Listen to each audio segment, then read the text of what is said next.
You're watching KCCI 8 News at 9 on MeTV. Right now at 9, suing the state for harassment. The allegations being made by 3 employees of the Iowa Department of Revenue. And a City Hall makeover. What's being done and how officials plan to preserve the building's history.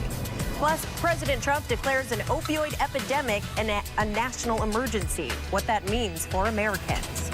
A group of employees of the Iowa Department of Revenue is suing the state. They say they were sexually stalked both inside and outside the office, and nothing was done about it. KCCI's Lauren Donovan has been looking into that lawsuit today. Lauren, what do they say happened?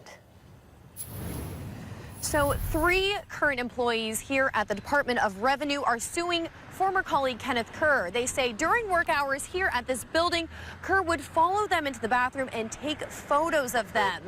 Now, they reported this to their superiors, but they say nothing was done to change the behavior, and so they're looking to send a message to the state.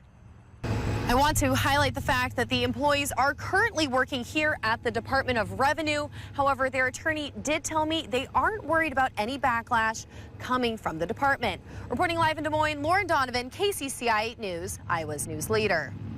Now, that lawsuit is on the heels of another suit brought by a former Iowa Senate Republican caucus aide. Last month, Kirsten Anderson was awarded $2.2 million in a sexual harassment lawsuit. Anderson says she was fired after she complained about the, quote, toxic work environment.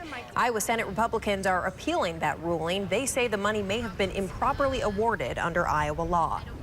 Patients are speaking out tonight after they were left helpless in the wake of a Des Moines dentist who lost his practice after being arrested on drug charges. That dentist is 38-year-old Sean Kirby. Last month, he pleaded guilty to charging his patients for prescription painkillers, only to take back the pills for his own use. 26-year-old Ashton Manley says she is left with nearly no teeth after Kirby pulled most of them out due to acid reflux. Before his arrest, the next time she went in for an appointment, she was greeted by the Drug Enforcement Administration. Manley never heard another word from Kirby. You lose more like respect in yourself. You don't feel pretty enough anymore because of it. I mean, your teeth are like your thing, the first people look at, and you don't have any, and it's awful.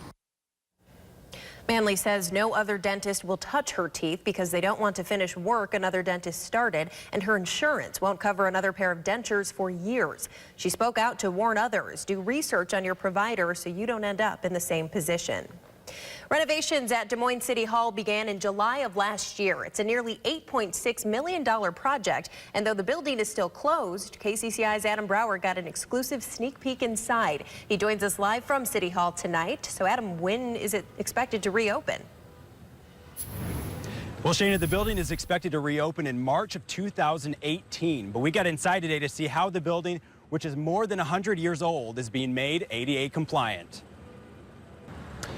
And in October, a company named Karcher will come and clean all of the exteriors of the building for free. Reporting live at City Hall, Adam Brower, KCCI 8 News, Iowa's news leader. A Centerville teenager has died after being thrown from his vehicle in a crash east of Centerville at Highways 2 and T61. 19-year-old Wyatt Dollins was headed west on Highway 2 when his vehicle left the road and rolled over into a ditch. Dollins was ejected from the vehicle. The state drought monitor shows dry conditions persisting with no relief in sight. It's now affecting some Iowans' water bills. Here in the metro, Des Moines Waterworks says usage is up 15 to 20% from this time last year, which means those bills are 15 to 20% higher. The general manager says the culprit is irrigation or watering your lawn. That brings us over to Chief Meteorologist Curtis Gertz. It's just a dry time of year right now. And it has. It's been an incredibly dry summer. President Trump's war of words with North Korea escalated again today, with both sides issuing new warnings and new threats. Paula Reed is at the White House with the latest. Defense Secretary Mattis said the White House wants to use diplomacy to resolve the standoff with North Korea. The opioid crisis is an emergency, and I'm saying officially right now it is an emergency. It's a national emergency. We're going to spend a lot of time, a lot of effort, and a lot of money on the opioid crisis. And President Trump made that announcement earlier today, paving the way for more resources to be allocated to state and federal agencies to combat the epidemic. Trump's actions come just 2 days after Health and Human Services Secretary Tom Price suggested declaring a national emergency was unnecessary. U.S. officials are looking into a string of incidents in Cuba involving embassy employees. Late last year, State Department employees in Havana were complaining of hearing loss and constant painful headaches, among other issues. Officials are now looking into whether their problems were caused by a type of acoustics device that was either in or outside the homes of embassy employees. A State Department spokesperson says they are looking into the situation. Our Americans were not safe. They were not secure, obviously, because something has happened to them. A spokesman for Global Affairs Canada says they are also, quote, aware of unusual symptoms affecting Canadian and U.S. diplomatic personnel. Cuba is denying any wrongdoing and says the country has launched its own investigation. Dramatic video out of South Carolina. A police officer was shot by a suspect and the altercation was caught on camera. A warning, this video may be disturbing to some viewers. Take your hands out your pocket! Shoot fire! Officer Quincy Smith answered a service call for a possible armed robbery back in January of 2016. Before he arrived, Smith turned on a camera attached to goggles that he purchased himself. Smith survived the shooting and testified in court against the man who tried to kill him. 29-year-old Malcolm Orr was convicted of attempted murder and possession of a weapon during the commission of a violent crime. Taylor Swift testified in a Denver courtroom today in a trial stemming from a 2013 groping incident. The incident was captured in this TMZ photo showing Swift standing between DJ David Mueller and his girlfriend. Mueller testified yesterday saying that his hand was at rib cage level and, quote, apparently it went down. He sued Swift for $3 million, claiming she cost him his job by getting him fired when she complained. The pop star then countersued, alleging sexual assault. She's seeking a symbolic $1 judgment. Well, voting has begun, where you can help choose the new Iowa license plate. And who's hanging out with the butter cow? Coming up, what's new at this year's State Fair? Iowans, you have a chance to help choose the state's next license plate. Governor Reynolds unveiled 3 new plate designs this morning at the State Fair.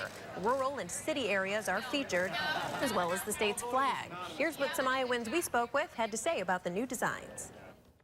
This one here shows the countryside, and that's what we got here in Iowa. I like it. Gee, I guess I'd go with the nature one. It represents Iowa pretty well. What do you think, Marsh? Yeah, I think so. I think I like that one better. I like the one on the top, I'm guessing, because it has the rural and it also has the country look on it also. And I also like the colors. Just keep the one we got. I like the skyline and everything. I know Iowa does not have a big skyline, but I like it. Ain't broke, don't fix it. Iowa's current plates have been around since 1998, and they account for 4.2 million of the 4.4 million plates in circulation. Voting will be open on the DOT's website through August 20th. The new plates will be available sometime next year. You can also vote for your favorite license plate on our KCCI Now poll, found on the KCCI app and KCCI.com. The current leader is the City Country Reboot. 39% of people really like that one. 31% like the one that flies our flag, and 30% like the Great Wide Open design. And today was not only the first day of the fair, it was also Heroes Day. It's a day to honor local law enforcement, first responders, and firefighters for their service. The history of Iowa's law enforcement and firefighters was displayed at the Hall of Law and Flame at the bottom of the grandstand. There will be troopers stationed there throughout the fair if you'd like to stop in and say hello. And what's more symbolic at the fair than the butter cow? We stopped by the display today in the John Deere Agriculture Building. This year, Laura Ingalls Wilder joins the Butter family. The sculpture is celebrating her 150th birthday. There's also a replica of the Solheim Cup in butter. The tournament takes over Des Moines Golf and Country Club next week. Let's check in now with Chief Meteorologist Curtis Gertz. I guess it's a good thing there was no rain near there. It won't melt any of the butter, Curtis. Yeah, oh, yeah. All right, thank you, Curtis. Scott Reister joins us now with sports. NFL preseason already. Are you ready for some football? The Vikings are. Up next. Handoff CJ. Goes burrowing up the... Now, here's Scott Reister with KCCI 8 Sports, powered by Fairway. NFL preseason. Beautiful weather ahead for tomorrow. Sunshine, low humidities 82, 80s for the weekend. Some better chances of rain next week. Thank you, Curtis. Thank you for joining us. We'll see you in 30 minutes on Channel 8. Have a good night.